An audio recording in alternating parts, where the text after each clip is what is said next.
حضرت مسیح موعود علیہ السلام کا مناظرہ ہو رہا تھا ایک اسلام دشمن پادری سے، جو حضرت اقدس محمد رسول اللہ صلی اللہ علیہ وسلم کی شان میں بےحد گستاخی کرنے والا تھا، اور اسی گستاخی کی سزا دینے کے لیے آپ نے پھر اس کے حق میں دعا بھی کی، اس کے خلاف دعا کی، اور پھر وہ مباہلہ ہوا جس کا جو کافی مشہور ہے، اس کی تفصیل میں یہاں جانے کا موقع نہیں۔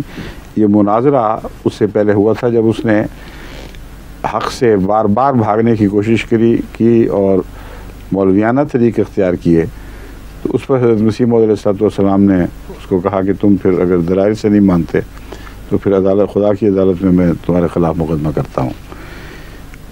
اس کا اعتراض تھا، قرآن نے جائز رکھا کہ خوف زدہ ایمان کا اظہار نہ کرے،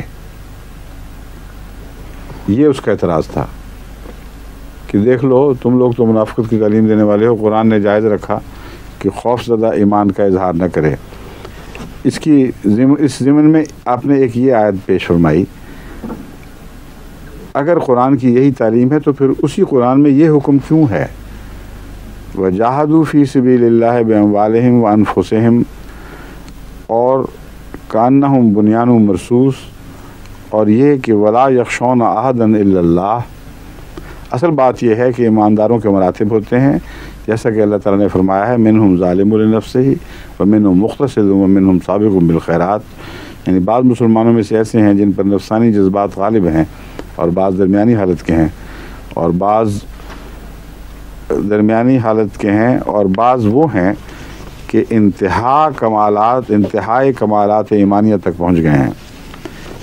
یہ جو مضمون حضرت مسیح موعود علیہ السلام بیان فرما رہے ہیں، یہ بتا رہے ہیں کہ اس پادری کی بیوقوف کی ایک آیت پر نظر ہے، اور یہ نہیں جانتا کہ وہ آیت ادنا درجے کے مومنوں کا ذکر پر مشتمل ہے، اور قرآن نے ہر قسم کے مومنوں کے مراجب بیان فرمائے۔ یہ قرآن کریم کا کمال ہے۔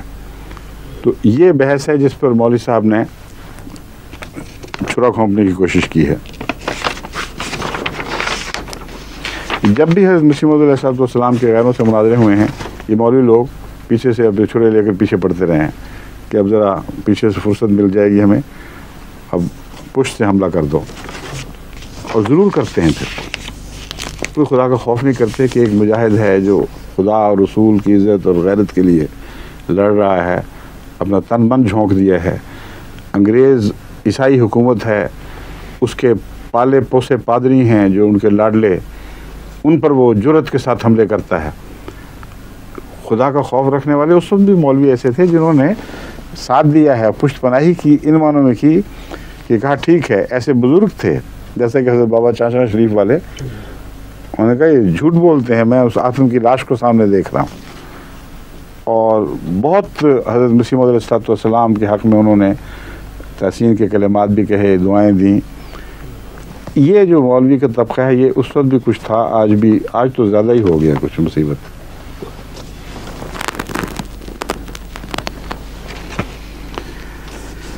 آیت قرآن کریم مولوی صاحب لکھتے ہیں کل من علیہ فان ویبقى وجہ ربک ذو الجلال والاکرام الرحمن،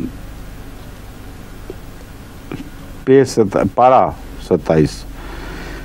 کہتے ہیں مرزا قادیانی کی تحریف کردہ آیت کل شیء فان ویبقى وجہ ربک ذو الجلال والاکرام، من علیہ غائب، شیء زائد، اور دو آیتوں کو ایک آیت تحریر کر دیا۔ کل شیء فان ویبقى وجہ ربک ذو الجلال والاکرام۔ اسی کتاب ازالہ اوہام پر یہ بتانے کے لیے میں دکھا رہا ہوں آپ کو کہ یہ بعض دفعہ کاتب کے ذہن میں ایک مضمون ہوتا ہے، وہ اپنے ہاتھ سے بغیر سوچے سمجھے لکھ دیتا ہے، اور حضرت مسیح علیہ السلام خود اپنے ہاتھ سے شکستہ تحریر میں لکھا کرتے تھے۔ تو بسا اوقات ایسا ہوتا ہے کہ انسان کو پوری طرح سمجھ نہیں آ رہی تو اپنی طرف سے ایک بات لکھ دیتا ہے، مگر اگر نعوذ باللہ من ذالک یہ تحریف ہوتی تو اسی کتاب میں یہ آیت درست کیوں لکھی جاتی؟ ہر پڑھنے والا جانتا ہے کہ ایک کتاب میں چند صفحوں کے بعد وہ دوسرا وہی مضمون دوبارہ اگر آئے گا تو قاری کے سامنے آ ہی جائے گا. اس لیے کوئی معقول آدمی یہ سوچ بھی نہیں سکتا کہ ایک آدمی وہاں اگر درستی کر دیتا ہے یا درست لکھ رہا ہے تو پہلے اس نے عمداً فساد کی نیت سے، دھوکے کی نیت سے غلط لکھا ہو. اب دیکھ لیجئے یہ آیت اسی کتاب اعلام میں صفحہ 434 روحانی خزائن جلد 3 پر اس طرح شائع ہوئی ہے: کل من علیہ فان وَيَبْقَى وَجْهُ رَبِّكَ ذُو الْجَلَالِ وَالْإِكْرَامِ.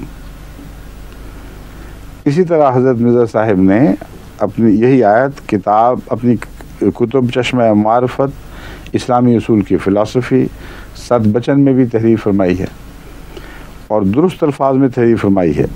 بس کسی ایک جگہ کتابت کی غلطی کے نتیجے میں اس کو تحریف قرار دینا محض ایک ظالمانہ حرکت ہے اور لوگوں کو دھوکہ دینے والی بات ہے.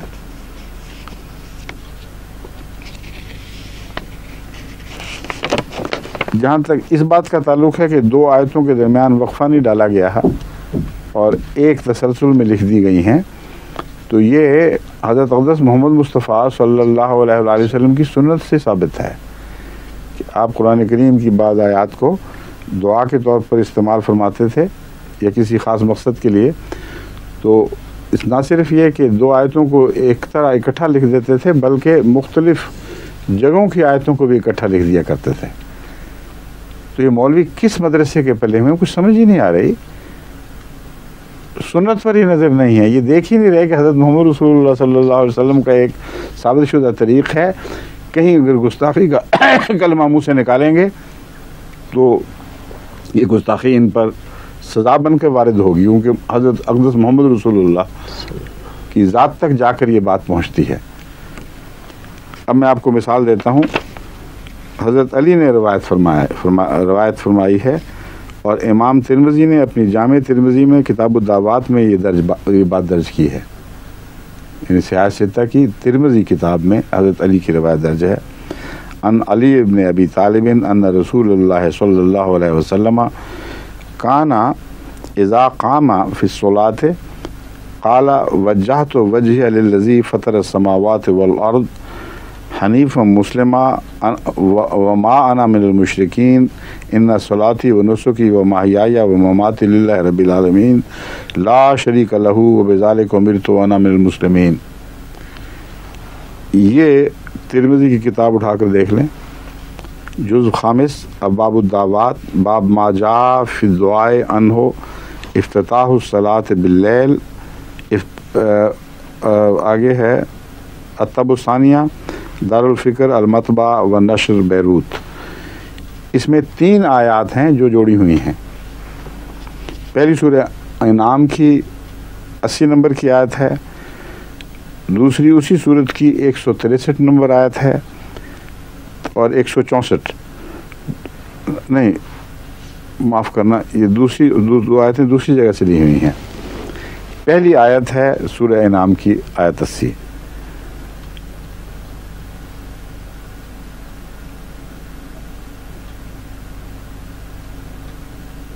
دوسری بھی انعام کی ہی نہیں ہے، مجھے تو انعام ہی یاد پڑتا ہے. مختلف جگہوں سے لی گئی ہیں. اچھا، سورت کی ہی کہ مختلف جگہوں سے لی گئی، ٹھیک ہے. ہیں وہ سورہ انعام کی ہی آیتیں اور ان کا نمبر ہے 163 اور 164. ایک ہی سورت کی ہیں، اس میں کوئی شک نہیں، لیکن آیتوں میں فرق دیکھ لیجئے کہ ایک نمبر 80 ہے اور دوسری 63 اور 64 ہیں، اور ان دونوں کے درمیان میں وہ جو گول سے چھلا ڈالا جاتا ہے وہ نہیں ہے کہیں. یعنی جوڑنے والا جو الزام ہے وہ تو اسی سے ثابت ہو گیا کہ 2 آیتیں اوپر تلے کی ہیں، یعنی 163 اور 164، اور ان کے درمیان وہ گول دائرہ سا جو آیتوں کا فرق ہے وہ حدیث میں دیکھنے کہیں درج نہیں ہے. اور پھر جوڑنے کا جہاں تک تعلق ہے اپنے خاص مقصد کے لیے یا مضمون ثابت کرنے کے لیے، وہ حضرت اقدس محمد رسول اللہ صلی اللہ علیہ وآلہ وسلم تو اس بات میں کوئی برائی نہیں دیکھتے تھے، کسی طرح بھی اس کو ناجائز نہیں سمجھتے تھے کہ ایک آیت کہیں سے لی اور 1-2 آیتیں کہیں سے لی اور ایک مربوط مضمون اس سے پیدا فرمایا اور خاص موقع اور محل کے مطابق ان کے جوڑنے سے جو مضمون ابھرتا ہے اس کو استعمال فرمایا. یہ ہے اسی طرح حضرت مسیح موعود علیہ السلام نے بھی کیا ہے. تو اعتراض ان کو کس بات کا ہے؟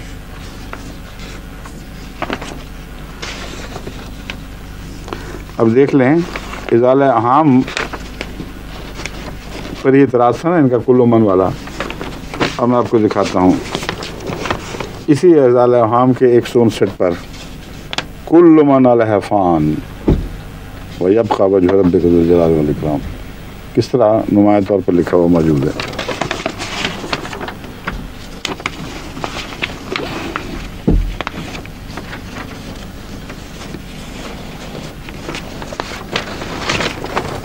اچھا جی، یہ تو ہوگی تیسری آیت. اب چوتھی چلیں. چوتھی آیت